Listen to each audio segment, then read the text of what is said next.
How you doing, guys? It's Stephen from Thrive for Life. Hi, it's season 2. How you doing? So we just had a few takes on getting this right, so It's not going smoothly. Anyway, so today we're going to be talking about touching base basically from that video that myself and Patrick did in the new year. Again, it was all about making changes, Throwing out the getting Christmas rid of food. getting rid of all the bad stuff and establishing new good habits for 2020. So as we probably know, a lot of people do fail their New Year's resolution goals within this February month or March.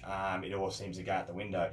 I find a lot of the time it's because people don't have the actual proper action plan, or haven't actioned yet, or don't have the proper action plan to propel them forward, knowing exactly what they should be eating, what they should be training, etc. So basically, we're going to give you a couple of tips here today to hopefully propel you forward and to keep hold of those New Year's resolutions. Because if you set those goals once, it means it's still in your heart what you really want to achieve. So I think that it's about follow through, and that's why majority of people don't actually achieve results, is they don't follow through with the results. So let's start. So First of all, Susan, what sort of, I'd say, staple foods or go-to foods are something that you'd find in your pantry day to day? So let's pretend we have actioned our first video. We've gotten rid of all the crap in your pantry, and we want to fill that up with some good stuff, right? So it's one thing to get rid of the bad stuff. Then what do we actually put in it? So what are some things? I have 3. I'll give you 3 that are my complete go-tos. 1, spirulina. Mm-hmm. Have you heard of spirulina? I have heard of spirulina. Love spirulina. The highest natural plant source of protein, packed with B vitamins, which is the base for all your energy chain in your body. So just load that in. Now you can take it in a tablet form, a capsule form, or powder, whatever you choose. Powder's pretty hardcore. If you're going to put it in a smoothie, banana and orange juice will mask the flavour of the spirulina. Yeah, it can be a bit. Tastes like grass, doesn't it? Yeah, at best. Yeah. But super energizing. So I reckon that's a great place to start. My next one is hemp protein. Mm-hmm. Yep. Whether the seeds, the protein powder, whatever you like, hemp is incredibly high in protein, incredibly high in essential fatty acids. So just add it in. And because it's plants, it's easy on your digestive system. So we love that. And then anything green. Add as much green food into your diet as you can. Doesn't matter how it is, whatever your preference is. Broccoli, salads, cucumbers, whatever. Just add more green into your diet. Yeah, can't go wrong. That's it. Any result you're looking for, vegetables in general are just always in your nutrition plan. So that's it. Get them in.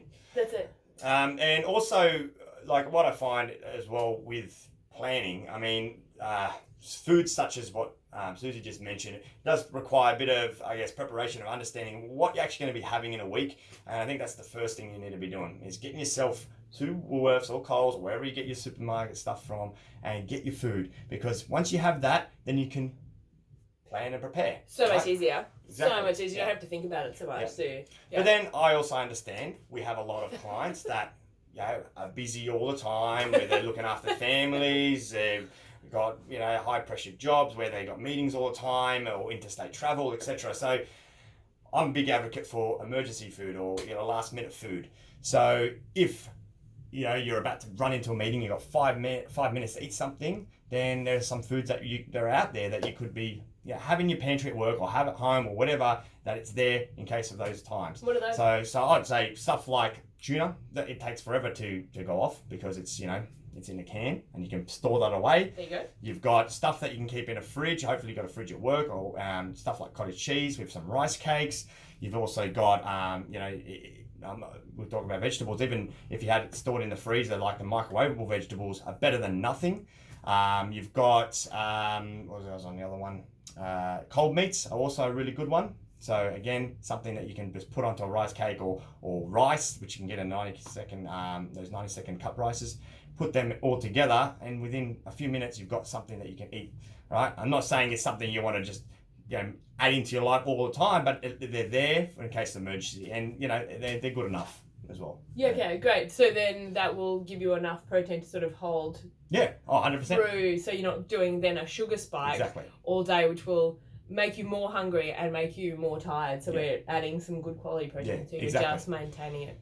Because the key thing with that is to make sure that you're not going too long without eating, right? We don't want to starve ourselves. And then because what actually happens then is, say you go to that meeting at 11 a.m., you miss your morning tea and your lunch, and then you put your head down and start working. Before you lift your head up, it's 4 or 5 o'clock. You're ready to go home. You haven't eaten pretty much all day.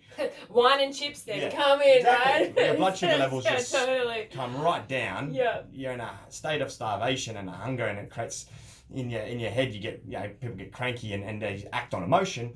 And exactly what Susie said, you go home, you can see crackers and wine and cheese and think, oh wow, okay, that's all I need. This is what I need, because your body's telling you I need food, right? So the key thing there is to make sure that you are eating regularly enough to satisfy those drops in energy, because you experience it throughout any given day. Right? And that's why I love breakfast so much. I put so much effort into breakfast. Like I would make a smoothie almost every day with the hemp seeds, protein, spirulina, greens. So then I know that I've got everything sorted for the day. That's my very first meal. And even if for the rest of the day, if I've got meetings or if I'm busy or anything else, I know that I've got the very best nutrition in that first meal of the day. And you will actually find that if you put the effort into that first meal, excuse me, then your blood sugar won't dip down. So what happens is the rest of your meals are almost like just a top up of your protein and your energy levels if you really pay attention to that first one. Where if you're like, just have some cereal or coffee or whatever, then you're like trying to chase this sugar high all day. But if you load into that first one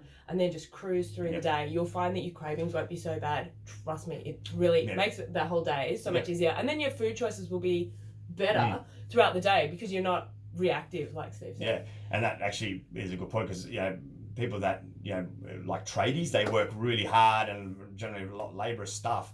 So what I find, clients that are traders that train at night time, they generally at their probably worst state, because they haven't necessarily eaten that well. They're on the tools all day, so they're just exhausted. And then trying to do more is actually harder. So exercise is another thing that you want to factor into your life as well, and choosing which time of the day is going to work for you best and your lifestyle is also a key thing. So there's no point thinking, do you know what, we generally have meetings or stuff banked up at the back end of the day all the time, and I don't generally get out of work until, I'm supposed to finish at 5, but I don't end up leaving until 6 or 7, then there's no point thinking that, okay, let's factor in all my training sessions at night, because the likelihood of that happening is going to be limited with the fact that you've got stuff on. So look at where your life is at, and make sure that you prioritize where your exercise is going to be and when it's going to work the best for you as well. So that's a very, very key thing. I think, it might sound simple, but a lot of people, they think, oh no, it's going to be better this week.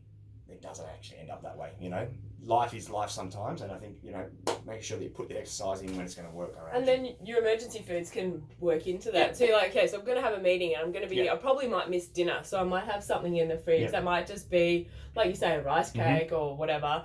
And then you can have that just before you go into your meeting. So then when you go home, you're all right. So sort of just have a think and be mindful about what happens in your life. And as we know, life isn't perfect. So we're just going to manage your energy around whatever happens, and that's cool. Yeah, exactly. So you're always there. There's always going to be roadblocks in any given direction. Whether you planned, I'm going to have a perfect day of nutrition today, something happens which throws you off a little bit, but it's okay. The good thing is knowing that you can always just get back on the horse. 100%. You're never off it unless you just completely abandon it. Exactly. Abandon it, right? And one fall off the horse doesn't mean that it's all over. It's just a stumble. It's all just learning. Yeah, it's all good. And I'm pretty sure everyone's experienced that to that date as well. So if you think about, okay, New Year's, 1st of January, you thought, okay, I'm going to lose this X amount of kilos. Okay, maybe it has happened, maybe it hasn't. All right, a lot of people, generally speaking, don't achieve results, and maybe not has happened yet, but don't jump off the horse yet, because this is what this video is all about, getting you guys back on track if you are starting to wane a little bit. And always just come and talk to us. Like, it's totally fine. Be like, my energy's low, or I'm not doing this isn't working, I'm having I just want to fit something else in. Come and talk to us. That's what we're here for. We love talking about it. And this is hopefully that wake-up call that everyone needs to really just push on. Exactly. Yes. So go to the supermarket, grab some emergency snacks, some hemp protein, some spirulina, greens, always greens, vegetables, and smash them into your day. Exactly. And above all, be prepared, right? Be prepared. Right? We try to, I guess, as trainers, we have a whole range of different types of clients. So we try to match the intensity of each client. Some people are super motivated and super driven and focused, and you get some that need a bit of a push, right? And we understand that. So this video hopefully has gets touched base with everybody. And I've been like that in my time too. Like I certainly have needed a push, so it's not like we're always just motivated. We're not. Exactly we're right. not. So we totally understand. Wherever you're at, we totally understand. Good. All right, guys. Well, we'll be touching base again at some point check in the year and make sure that everybody's achieving their results. Give us a reply and let us know how you've gone with some of those things or some good tips. Great. Awesome. Bye. Catch you later, guys. Bye.